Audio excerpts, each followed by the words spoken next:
Jared, good morning, everyone. Welcome and thank you for joining us. While I know the format is a little different, I trust you'll still participate as we have in the past and enjoy our time together this morning. One of the functions of the Chamber of Commerce is that on behalf of our members, we undertake government relations and advocacy. And as the business community has endeavored to evolve and adapt under the challenges of the past year, the Chamber has been very focused on providing information to our members about COVID-19 and the different initiatives from the different levels of government. This morning, as Jared indicated, we have our representatives joining us from all levels of government to share what they've been doing and working on and what lies ahead for our business community here in Lincoln. Now, we've asked each of them to try and squeeze all of that information into about 7 minutes. And normally I'd take a shot at the mayor here, but I'm going to pass this morning. Maybe it's too late. But we will have an opportunity to ask some questions after we've heard from each of our representatives. I'd like to ask you to try to keep those questions focused on business community here in Lincoln, but they don't have to be exclusive. Lindsay's going to tell us how to use that chat function to submit the questions. If there's any issue around that, Lindsay, just maybe I'll come back to you before I introduce Dean, and then we'll compile those questions and I'll put them to the members. Sure. So Lindsay, for those that would like to ask questions during our Q&A, you can submit your questions using the chat function found at the bottom of your screen. And then we will submit them to the politicians. So great, we're going to start this morning with our MP, Dean Allison. And Dean was first elected back in 2004. Seems like a lifetime ago, but Dean's been working for us as our Member of Parliament for Niagara West since that time. Dean's the official opposition critic for the international trade. Dean's a business owner himself and a past president of the Lincoln Chamber of Commerce. So if you believe what the papers are saying, then it looks like we're going to have a federal election this June. So Dean could be very busy in the coming months. And it's a good thing that we got him this morning before he got too busy with all of that silliness. So Dean, good morning. Good morning, David, and thanks for the introduction. And Jared, thank you for the introduction. It makes me want to come back when I hear you guys say nice things about politicians. So, and that's not always easy to do. I can assure you that. So just first, before I get started, I want to thank the Chamber for the great work they do. I've been a big fan of chambers, not only locally, but regionally across the province and across the country for years. What you guys do is important work. I'm glad to see that we got advocacy going on, and that continues because those are, informed business leaders are critical in terms of our dialogue. I also want to give a shout out to Sam Osterhoff in terms of his yeoman service on the hospital. I don't want to steal any of his thunder. He can talk about the details. There is no question in my mind that this guy has delivered beyond our wildest dreams here in Niagara and over the course of the lifetime of politicians in this area. Sam, awesome job, and I really thank you for that. And I also would be remiss if I didn't also thank Sandra and Rob as well for their work at the region to get funds. When I was the chair of the West Lincoln Memorial Hospital Foundation some 16, 17 years ago, I can assure you, we went to the region and they said, you can have this much. And so the fact that these guys have been able to arm wrestle our friends at the region, kudos to you guys as well. And I think all politicians will agree is regardless of what your stripe is, one thing unifies a community, nothing more unifies a community like a hospital. And I think it doesn't matter what party you're in, it doesn't matter what you support, hospitals are that critical. So having said all those nice things, that'll probably be the last nice things I say right now today. I do want to talk about some of the challenges that we have ahead of us. And David mentioned an election. Those things happen from time to time. I couldn't tell you if we're going to have one in the spring or the fall or next year. But let me give you three things that I think on the horizon are potentially issues. And you guys are all going to say, yeah, I'm aware of those things as we move forward. I don't want to spend more time in the last one, which is the obvious one, but I just thought I would mention two things that happened when Biden became president. And one was cancellation of the Keystone XL. And I can't tell you how important that is. And a lot of people think, well, that's really just something that happens in Alberta. No, there's a lot of manufacturers here in Southwestern Ontario that produce pipe and do a lot of things for the oil sands and for pipelines. And so that's devastating. The second thing is Buy America. And, I could spend hours on each of these issues, but we had a Buy America before under Obama. And this is going to be difficult for a lot of our businesses that are actually trying to participate and get involved in what happens down there. Time will tell what that will look at. what that will look like. But where I want to spend most of the time, and now I've got 4 minutes left, is around coronavirus and the pandemic. And I want to offer up some different alternatives today. Those of you who know me personally know that I don't support lockdowns. I believe that our local doctor, medical health, has been overbearing in terms of what's happened there. I'm a small business guy, like most of you in the room, and I just feel that lockdowns are overkill. I believe we need to take care of the sick and they're vulnerable and our seniors. Oh my goodness, we have to do a better job with that. But I think when you close a restaurant or a hair salon, or you tell your friends at the Home Hardware that, by the way, you can have curbside pickup. For those of you guys in the room that go to Home Hardware, I'm not Mr. Fix. I assure you that 9 out of 10 times I have no idea what I'm getting when I go to Home Hardware. And part of the reason I'm there is to talk to people on the ground. So this has been particularly tough, given the fact that we have big box stores open, and I would say inconsistent in terms of that. But having said all that, as a politician, I can whine and complain, or I can offer up some suggestions. So just bear with me over the last 3 minutes, and what I propose is a solution going forward. And we should be spending hours on this, so really 3 minutes is going to be difficult to explain all that. First of all, I would venture to say that we should be looking at pandemic planning. Most of the pandemic plans that were written across this country, and including at the federal level, were vastly ignored. And I can show you that. I have links for that.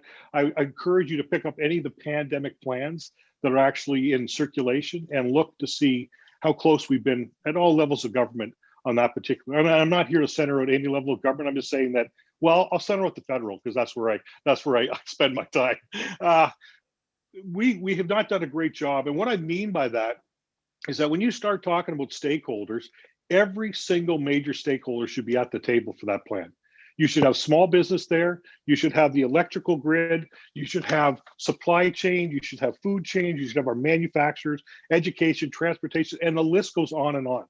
You should have everybody at the table because it affects everybody. And quite frankly, I think that was missed at the federal level, and I think we could do a better job.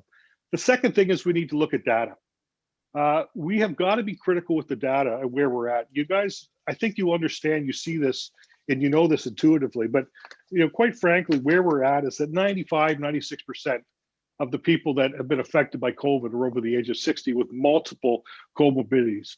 Also, if you look at where people have died, it's our long-term care homes, over 70%. Once again, that's why I have a problem with locking down all of society when we actually know where the issue is and where we probably should be spending some time and resources. And I would venture to say that data is important and it's critical, and we need to talk about it on a regular basis as we move forward. First thing we need to do is we need to set up a pandemic plan. The second thing is that plan needs to be driven by data. The third thing I'm going to suggest is that we need to protect and quarantine and deal with our long-term care homes in a more meaningful way. It's been a struggle. It's tough, man. I'm telling you, it's very tough. Because if you're in a long-term care home, chances are you've already got these issues in terms of comorbidities and these things, and that's been difficult. And that's across the country. That's not just in Ontario. That's everywhere in terms of where we're at. And I think those are one of the things that we need to be mindful of in terms of where this is happening. The fourth thing we need to look at is looking at therapeutics, and we need to look at other alternatives. Ivermectin is a drug that's being worked in the US and 20 countries around the world. And if you've heard any of the work of Dr. Pierre Corey, you would realize it's a game changer. And it's something we need to add to the mix as well as we talk about getting our economy reopened again. And then I will just say that the next thing that we need to do is continue to look at ways where we're able to figure out how we're going to get the economy open. I've talked and interviewed on a national show that I host, David Redman. And David Redman is an expert in pandemic planning. And if you are interested, what I will do is I will send the link to that show to hear his thoughts around this. I'm now over time. Once again, what a crazy topic to be able to spend 7 minutes on. But I can assure you, if you're interested, I'll be more than happy to send that link to the chamber to see some of his thoughts on reopening the economy. Thanks very much. It's been a pleasure to be here, and I look forward to your questions.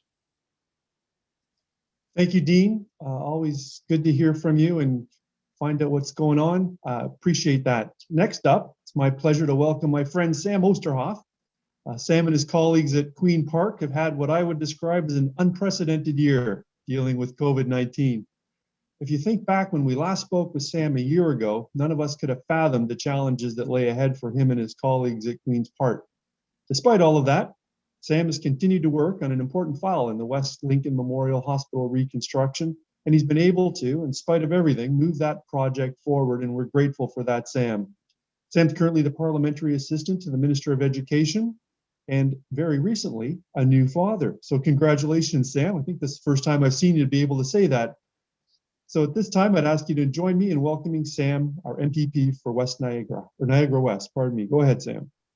Thank you very much, Dave, and my thanks to the Chamber for hosting this event. Good to see many familiar faces and some new faces in the box as well. Good to be able to still gather, at least virtually, with people at this time. Dave is right. It has been an unprecedented year, and of course, not just an unprecedented use of the word unprecedented, which I think we're all getting very familiar with now. It's been a year of great challenges, I think of great community spirit, of an incredible amount of determination, grit, and hard work from the 14.8 million people of Ontario. And it's definitely been a situation that none of us could have anticipated last February when we started to hear some of the rumors about this disease, of course, coming out of Wuhan, China. And as we've seen over the past year, there has been a substantial impact both to people's personal lives, both to their ability to meet with each other and to speak with each other in different settings, as well as even things like this in the Chamber event, but also for our small businesses. It's been a tough year. I want to perhaps build a little bit off of what Dean said and just say that lockdowns are difficult and no one likes them. I haven't met a single person either in politics or in the community who thinks that lockdowns are a good thing. But unfortunately, in the situation that we are in, they're a necessary thing. This is not a time where we are able to have a healthy economy without healthy people. And in order to ensure that we can keep people healthy, we of course need to ensure that there's capacity in our hospital system, which is really what has been driving our government to ensure that our economy is able to also keep going by virtue of people being able to stay healthy and being able to continue to pursue economic activity. Over the past year, as we've gone through the first and second wave of the pandemic, as well as the impacts due to restrictions from the pandemic, we have seen here in Niagara a bit of a strange dichotomy. On the one hand, what we've seen is obviously enormous impact, devastating impact as a result of COVID and the surrounding restrictions to our hospitality sector, our tourism sector. Niagara, last time we spoke a year ago, had the lowest unemployment rate that it had had in this century. It was about 4.2%, I believe. As of today, we have one of the highest in Canada, about 10.6, if my memory serves me correctly. So the interesting thing about that is, although we've seen obviously our tourism and hospitality sector hit extremely hard, manufacturing has actually increased in Niagara by several thousand jobs over the past year. And construction has been very, very strong, also predicated on quite a boom in our housing market that continues, as well as a number of significant projects, both commercial, industrial, and governmental. When it comes to moving forward, over the past year, we've tried to ensure that we were bringing forward supports, as well as the small business grant that has been put out, which is $10,000 to $20,000 for small businesses that have been impacted by restrictions. We've put in place a small business corporate tax cut, changing the property tax rates for the business education tax portion to ensure that businesses can stay competitive. We've also put in place for sectors that have been impacted hydro rebates and property tax rebates to ensure that people are able to get through this difficult time. Now, when it comes to recognizing that this challenge is not one that really has had a precedent, at least in our lifetimes, we recognize that there's going to be a lot more work that needs to be done. And so I need to hear from all of you about where you see the need for continued investment and what sort of changes you think we should take. This fall and early winter, we took a much more targeted approach than we did last spring when it came to the restrictions that had to be put in place due to the second wave. Far fewer sectors were impacted. And really what we've tried to do is take a more regionalized approach. So later this afternoon, it looks like we will be getting the information about which zone Niagara will be moving to when it comes to the restrictions that are in place. Keeping my fingers crossed that it's red or orange based off of where our numbers are, but ultimately that information is based off of the advice of the Chief Medical Officer of Health. I know as well that there are a number of different projects that are incredibly important to the people of this riding. We've been able to move forward with, of course, the West Lincoln Memorial Site, including a $12.6 million contribution from the region and a recent $15 million investment from the Ministry of Health just announced last week, as well as the request for qualifications, which is narrowing down that list of companies that are able to build the hospital that we are all looking forward to seeing. We've also seen expansion of the Smith School in Grimsby, a new school in Wainfleet, the Canada 2022 Games, which have been moved to 2022 out of 2021. That infrastructure project is moving forward. And of course, working with municipalities, Mayor Easton, Regional Councillor Foster, to ensure that there were supports for our municipalities so that they didn't have to pass along substantial tax increases this year. So Safe Restart funding, working with the federal government. I want to acknowledge the work of MP Dean Allison also in advocating for Canadian Agricultural Partnership funding, supports for our agricultural sector, which has huge potential and has been increasing in importance, of course, when it comes to value-added agriculture, especially in our area, as well as infrastructure projects such as roads, bridges, through the Investing in Canada infrastructure program that we have worked with our federal counterparts to ensure that there are substantial investments being made. As we move forward, we recognize that we have to ensure there's a clear path out of this. As we see the vaccination rollout continue across the province, although there have been challenges accessing the supply that are needed, I'm happy to say that in Niagara, all long-term care home residents and most congregate care settings have been vaccinated. This is great news because this is where we saw a huge substantial portion of those deaths. And of course, the most severe cases, which has its impact on the healthcare system and then through to everybody else. But unfortunately and tragically, of course, every life lost is very, very tragic. And in Niagara, we do have one of the higher death counts in the entire province, which is very concerning. And to see this vaccination rollout be completed in the long-term care homes now is a huge relief. I'll keep advocating and working with our team to ensure that all Ontarians are vaccinated. And I'm very confident that by this time next year, we will be in a very, very different place, both as a result of the evolution of the virus, which the nature of these pandemics, as we've seen throughout history, is there's usually multiple waves, and the second wave is often the hardest hitting wave. I'm keeping fingers crossed and praying that we're coming out of that second wave now from the indicators that we can see, as those numbers have peaked over the last few weeks, although there were some very scary weeks in the beginning of January, the end of December, which led to that second shutdown. But I'm confident we'll be able to get through this based off of both off of the spirit that I've heard from so many small business owners who have shown incredible determination, entrepreneurial spirit, and frankly, innovation when it comes to delivering their product either online or in any other way. I can see that David is wrapping me up here. So I just want to thank you all for being here. There's so many different aspects I wanted to touch on, from our budget to the fall economic statement. I recognize we only have a few minutes, but I do want to speak with any one of you who has questions or comments, either personally or in the question and answer period, about many of these different subjects.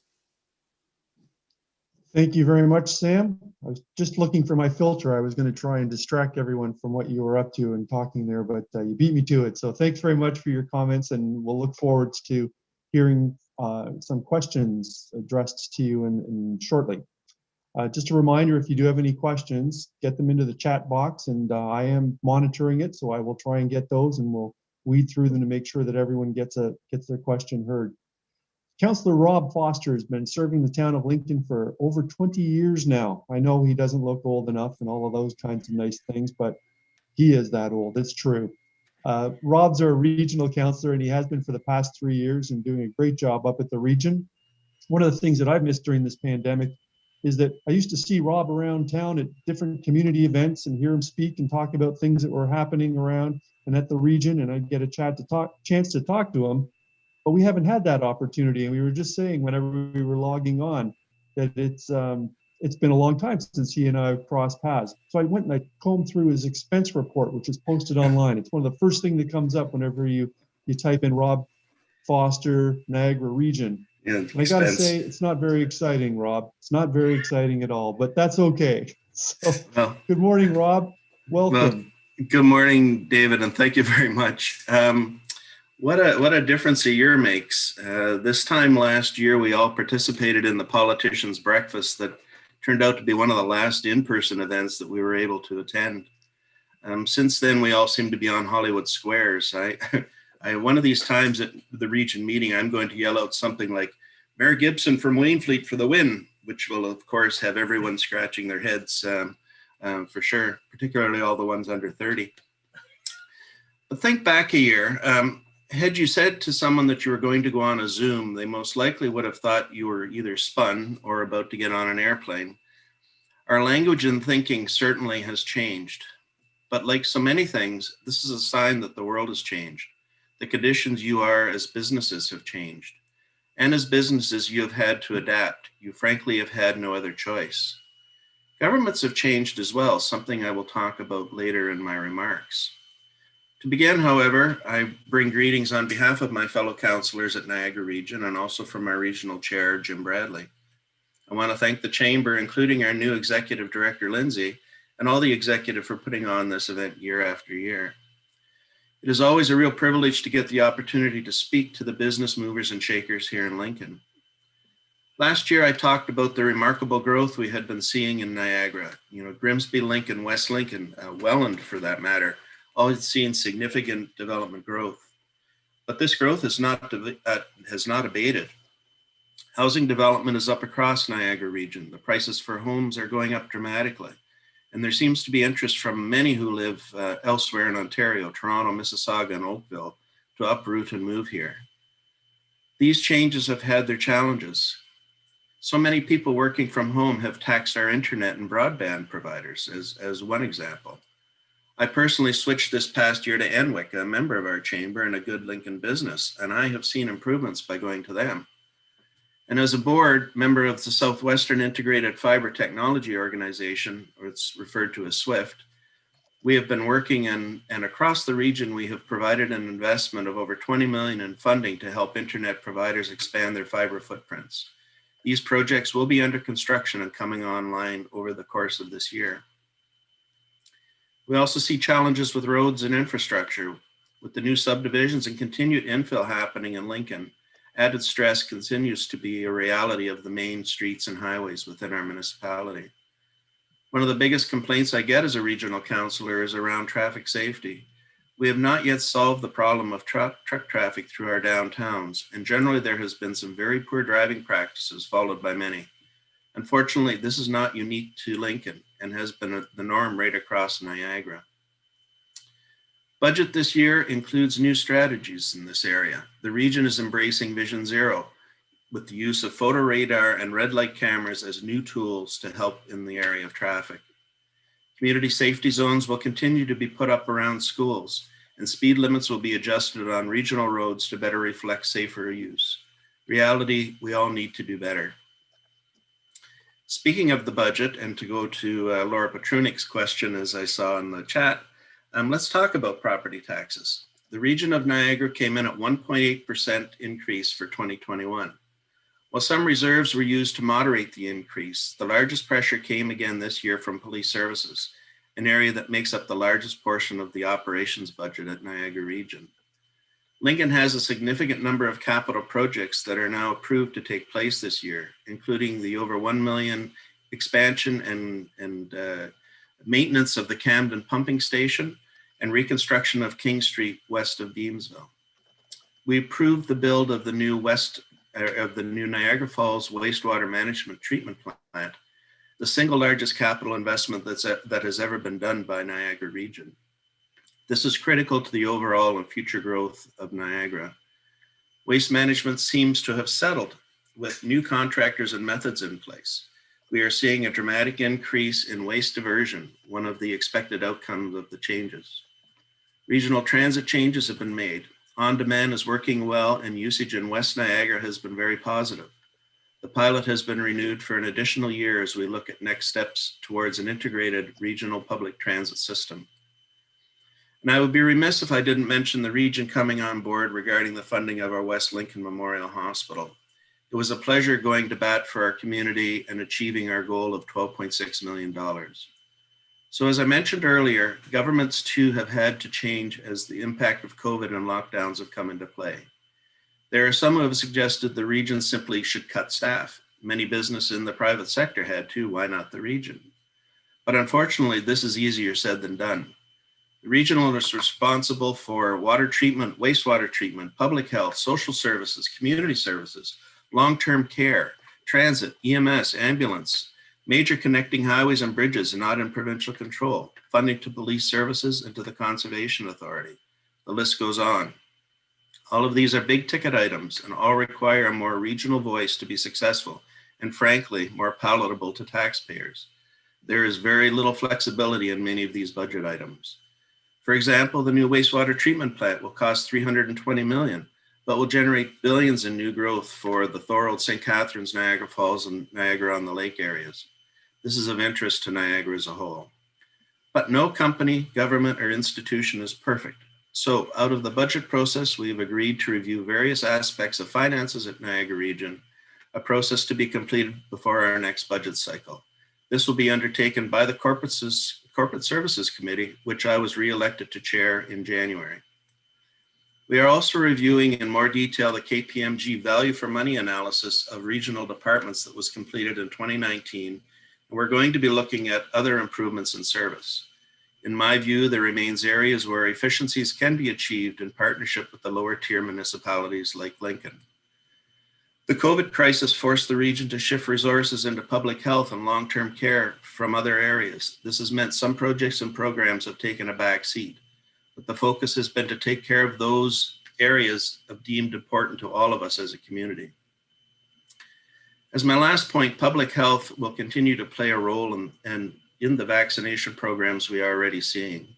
All persons in long-term care in Niagara wanting vaccinations have been vaccinated. Plans are coming into play with Niagara Health and stakeholders across the region for next steps as vaccines are available.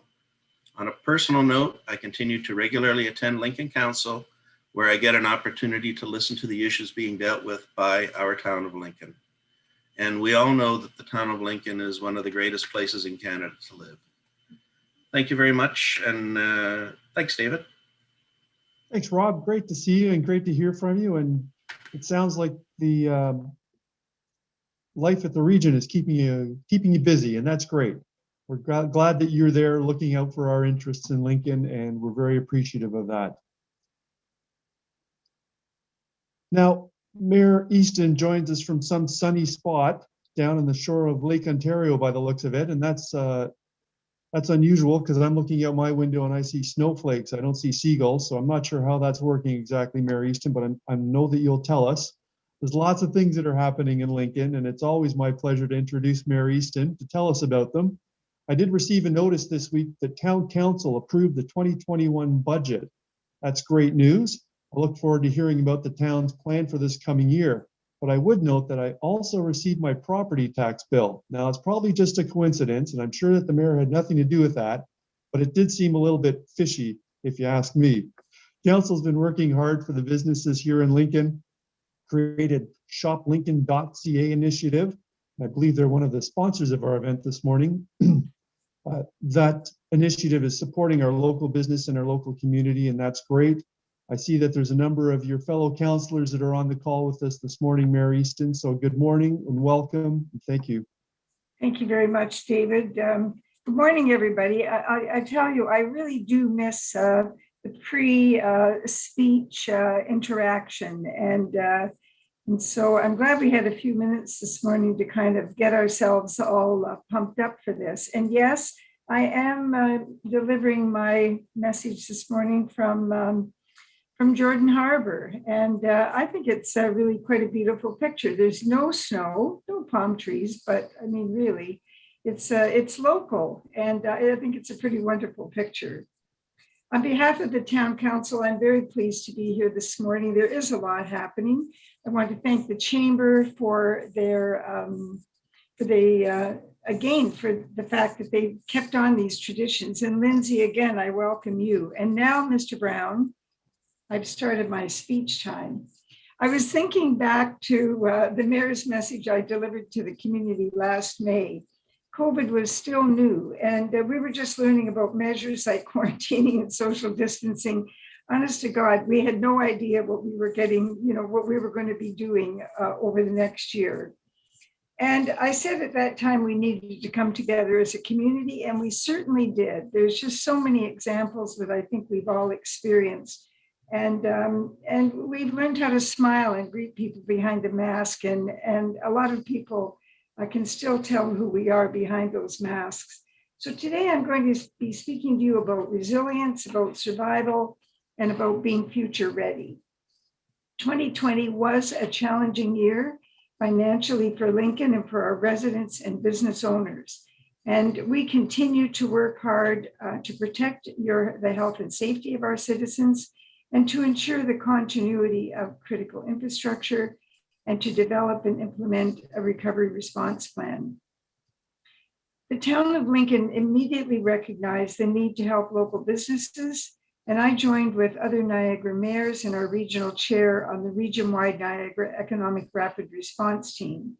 As part of this team, economic development staff across Niagara's municipalities have worked together to respond to the changing needs of local businesses and employers to provide timely and responsive support. The Lincoln Task Force to Recover and Rebuild continues to research the economic impact that COVID-19 is having on businesses and the local business community. The task force continues to advocate for economic support for local businesses and connect with the private sector. We have regular roundtables with many of the sectors. We're on our second round now. We met just within the last 2 weeks with the Greenhouse Growers Alliance of Lincoln. We met with Ontario Craft Wineries this week, and we have a meeting very soon with the Grape Growers of Ontario, to name a few. And the good news about these interactions is that we're becoming not just friendly and developing good relationships, we are really understanding at some depth what these businesses are facing and what they need from us in the future. The town launched shoplincoln.ca early in the pandemic, and in this way we can showcase amazing local businesses and provide a simple, direct link to local restaurants and business. 25,000 users have accessed this site since May, and almost 50,000 page views have been documented. It has been a great success. It was intended to make shopping safe and to allow people to make informed decisions without leaving their home. But we've rapidly adapted to a tourism focus to help increase traffic to our tourism-related businesses and the craft beverage industry.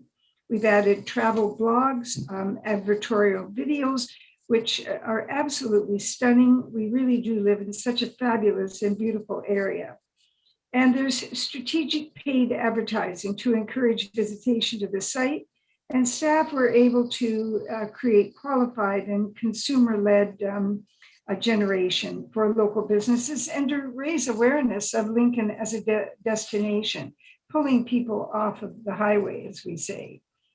Now, who would imagine that you would be working at such a level of excellence, such high standards that you'd be recognized by your peers? But we were, and we were named a finalist for the 2020 Awards of Excellence to the Economic Developers Council of Ontario. And I think it really says a lot about the attitude that our staff have in terms of the productivity and their performance. We continue to meet with senior levels of government and ask for continued support. Last month, I, with council members and town staff, participated in multiple delegations at the 2021 Rural Ontario Municipal Association annual virtual conference. And we go now as quite a big team. Sam comes with his, is in most delegations, almost all. And we go, of course, Rob Foster, our regional councillor, attends as needed, and our Niagara West partners. And when it comes to the truck bypass, the region is there as well. And we thank the Ontario government for COVID-19 relief funding and reiterated that with costs and revenue pressures, we may need additional funding. We've spoken a lot about West Lincoln Memorial Hospital, but really a huge team of people were able to prepare and deliver, and then really deliver on 12.6 million into the hospital coffers. And that represents, that investment by the region represents 21% of local funding for the project. It's an important investment at the right time for our community. Also, we requested that the provincial government support Ontario's craft wineries. And this is really a most unfortunate regulation that we have here. There's this import tax on 100% Ontario wine, as well as the basic tax, that LCBO administration fee that's charged on VQA. The 100% Ontario wine sold through winery retail stores and direct delivery. The tragedy of all this is like prohibition era policy, and it is it's not a charge that's brought against importers. So it really says a great deal about what our priorities are, or at least what the province's priorities are in this regard. However, Lincoln saw 103.7 million in construction value in 2020, which is great news. We knew that construction projects were integral for our municipality to continue toward economic recovery, and our capital budget for 2021 was certainly designed and tailored around that principle. We have had tremendous growth in the private sector investment, and we expect that to continue with additional commercial, industrial, and residential projects. No doubt, COVID-19 has hit businesses hard, but I'm inspired by the resourcefulness and resilience of our business community. And we have seen a very, very creative blend of curbside offerings and outside dining options. I want to speak very quickly, Mr. Chairman, about OPARD Hygiene Technologies. They've invested $7 million into upgrades, creating 75 jobs and helping to retain 96. Another Beamsville company received $2 million from the Ontario Together Fund. And that was CleanWorks. And this was the Clean Flow Healthcare Mini that was originally designed for agri-food industry to rid produce of pathogens and molds. They've adapted their production facility to build this equipment. And this equipment now is in several countries across the world. Both of these companies are absolutely global in their impact. The town's 5-year tourism strategy is another bright spot. We're taking a much more formal role in tourism, and we have a goal of creating economic growth and attracting more jobs in Lincoln. And this is really the future ready piece. We need a long runway in order to make this all happen, but we are determined that by Q3 and 4, we'll be well on our way. Tourism is a key pillar to sustainable growth, and this is an area of important investment. So for the town budget, we approved the 2021 budget with an overall increase of 1.9% on the town's portion of the tax rate. It's broken down as an increase of 0% on the capital side. It was 0.9% in the operating budget and 1% money in the bank, which is dedicated to the special infrastructure levy at a blended rate of 1.75% on the tax bill. And it's a sound fiscal plan that invests in our infrastructure programs and services. And we were able to maintain the lowest tax rate for the community in some time. And I see David Brown is really giving me the word here. So there are many other projects. Prudence is coming online, and you will be hearing more about that. So I do have an answer for David Brown about why his taxes are as his taxes are. It probably has a great deal to do with the massive increase in the value of his home. But I will end by saying I want to thank my council colleagues and our staff at the town for their hard work and determination. We are ready and willing to assist you in any way we can. I want to thank everyone for their attention. Please have a safe and relaxing Family Day weekend. Thank you very much, David. Thank you, Mayor Easton. I'm going to stop cutting the grass and see if that helps. Apparently it's bad for your heart, but who knew? We have some questions that have come in, and it's not too late for folks to put another question in, and I see one just came in. But we're going to start. First off, I need to know who Dean's COVID-19 barber is, because he's doing a great job. And then I'm going to ask Dean if he would give us some thoughts on, as we move out of the pandemic, what do you see the future looking like in terms of restrictions, how those are going to be applied? Are there going to be restrictions, those types of things? And what might be some of the benchmarks that looking at federally and provincially and even regionally as we go down the list? So I'll start with Dean, and I want to know about that barber because I desperately need a haircut. Go ahead. I can't mention the barber because the person will be locked up. No, it's my wife. She's been awesome, and it's handy when you don't have much to cut, right? You can just use a blade. No skills required, right? Anyways, listen, David, thanks for the call, and I just want to reiterate: government officials at all levels are doing the best they can, the way they see it. I just really believe we need to look at an alternative in terms of what we're doing. I see further restrictions, to be quite honest. We were promised we'd have vaccines by now. We haven't had them. We're now 45th in the world per 100. I always laugh when I read social media and I have people beating up the region and beating up Sam because the province isn't delivering vaccines. People, it's not the province. It's not the local economy. It's the feds that have to do that. So the challenge is as we continue to say, hey, we're going to get back to normal when we have a vaccine, is just incorrect. We started with, you know what, the vaccine will be fine if we get everyone at 50%, and then the people at the WHO changed that to 80%, and then we heard people saying, well, you know what, we just need to have it once, and now we're hearing that maybe it needs to be twice, and now we're hearing that maybe it's going to need to be every year, and this is why we have to come up with other alternatives to help manage this situation. You know, originally, I think everyone in the room would think, hey, we got our vaccine, we're back, we're good to go. That's not true. You still have to quarantine. You'll still have to do lockdowns. And I'm concerned about the border. Yes, I know we want to keep all those horrible Americans out of here, but it's killing our economy locally because we don't have a plan to make this work. So we have some big challenges ahead, and I don't think by any stretch every day I think what Sam and his provincial counterparts have got to deal with, and it is completely overwhelming. I look at what Sandra and Rob have to do with the region and deal with these things.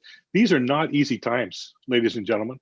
They're very difficult. And so I am not as encouraged right now because remember back last year, it was just one lockdown, guys, and then we're good to go. We're into our third one. And we had, 20 cases this week or whatever the case is in Niagara. We're doing a better job.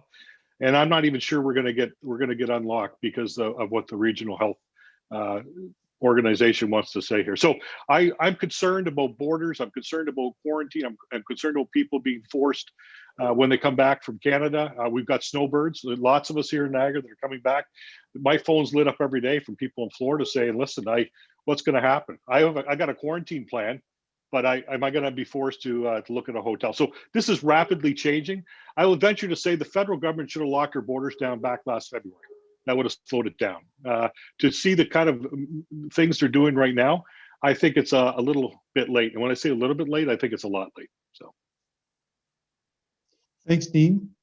Sam, could you shed any light on what's happening at the province in that respect? Yeah, so the question was with regards to, what our expectation is going forward and what the metrics are going to be around removing restrictions. So, if I knew the future, I would completely tell it to everybody. We could all go make billions of dollars. But I don't know the future, unfortunately. And there's people much wiser than myself who have been trying to make predictions about how this virus is going to be acting or what's going to happen. There's so many variables. I think, you know, I'm going to just speak for myself. This isn't like an official government line or anything, but my understanding is there's going to be a multiple different avenues that we have to look at. So one thing that we don't know is what variables are going to come into play with the variants. So for example, the British variant is 40% more transmissible. The UK, the Brazilian variant and the South African variants also have impacts. And again, it's not just those who get COVID, although that's tragic for those who get COVID and get very ill or pass. It's also maintaining the capacity for everyone else so that if you get a heart attack and you show up at the hospital, there's a bed there for you if you need it. So there's a couple different pieces. I think the one that's going to really, really matter, of course, is the vaccination rollout, is ensuring we reach a critical mass of people who have been vaccinated. Two is just the natural weakening of viruses. By virtue of how pandemics work, there's always multiple waves. And after a period of time, that virus, whether it's bacterial or viral, decreases in severity as there's also some levels of immunity that are built up. So for example, you can look at, of course, the Spanish flu is the one everyone talks about 100 years ago.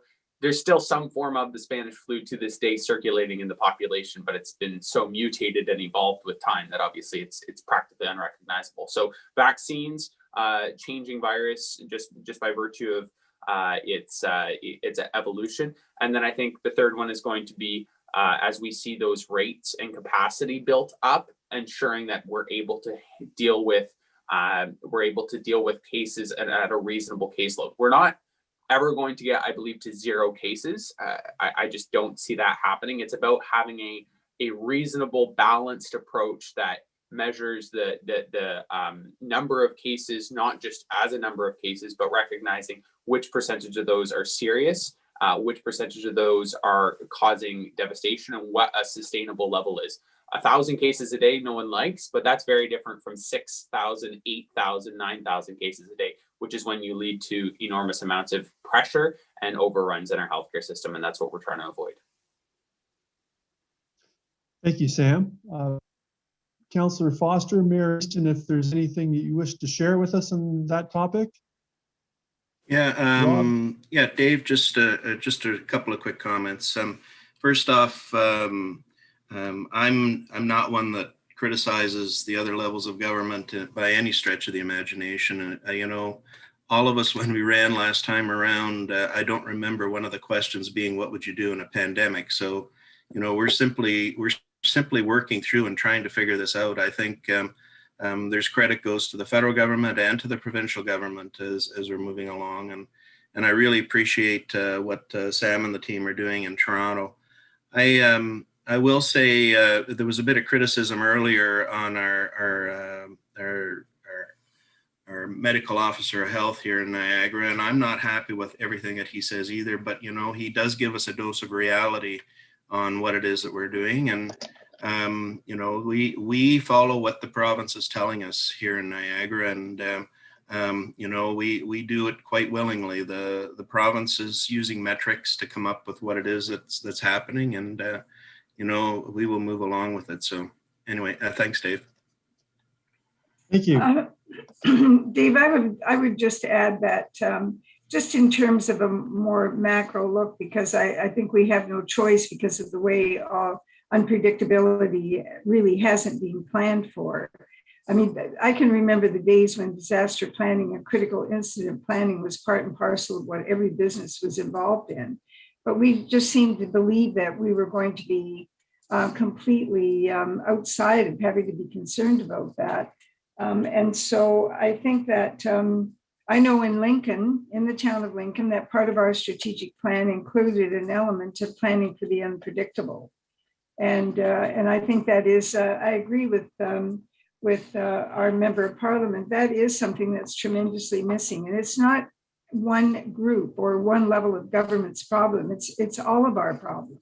And we have to change our thinking. There has to be money invested in this because right now you have no choice but to make incremental decisions based on the data that's available. And maybe it isn't always the most accurate data. So I would say that if we're going to change this for the future, we need to start engaging in those efforts vigorously once again. Thank you. Thank you, Mary Easton. A question that came in from Sue Ann, and it's something that the Chamber of Commerce had been working on with the wine, what is it, the Ontario Craft Wineries, and that group with respect to the taxation policies, and as Mary Easton had raised, this question's a little more specific to you, Sam. And I know that you've been working on the file and have been looking into it. I'm just wondering if you could maybe update us on what's the status of that tax regime as it relates to our local wineries here in Lincoln.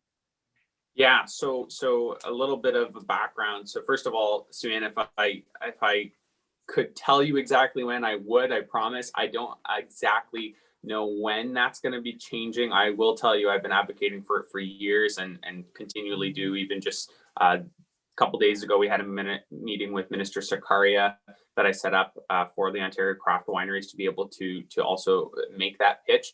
There's a couple different pieces. So the 6.1 came into effect in 2013, in the 2013 budget under the, or 2012 budget under the former government. And I think you're totally right. It's essentially an administration tax that you have to pay to the LCBO, even though they don't touch any of your products. So it doesn't, I think, make any sense. The challenge is this is like a different lifetime, but you might recall our government committed to renegotiating the Master Framework Agreement, which governs alcohol policy across the province. And there's really prohibition era, as was mentioned already, prohibition era regulations around so many of these pieces that have been built up since the 1920s and 30s around whether what wineries can do and craft beer can do and the distribution channels. And so when we committed in the last election to opening up beer and wine in corner stores and convenience stores, we had to go back and renegotiate an entire framework with a number of different distribution channels and contracts that were in place. So that work has been ongoing. The pandemic's interrupted it. But my understanding in my conversations with the Ministry of Finance is that until they can renegotiate that broader package, which influences all of the beverage alcohol system in Canada or in Ontario, sorry, they're not going to be making one-off changes for like specific sectors other than like red tape changes or changes around deliveries and things like that, and definitely had some successes on some of those red tape pieces.